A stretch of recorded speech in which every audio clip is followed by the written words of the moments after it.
So I have a trick I could do with my tongue. It looks sexual, but I promise it's not. I've known how to do this since I was 6, so for 30 years. And I learned it on a church van. It's called the tongue shuffle. It took me a week to learn how to do this, and I have only been able to teach one person in my entire life how to do this. So if you could do this, do it with me. Super cool. Don't try it with food or gum in your mouth because you will choke.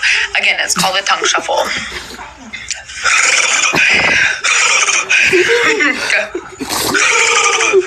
Maybe in another video, if enough people are interested, I'll explain how to do it.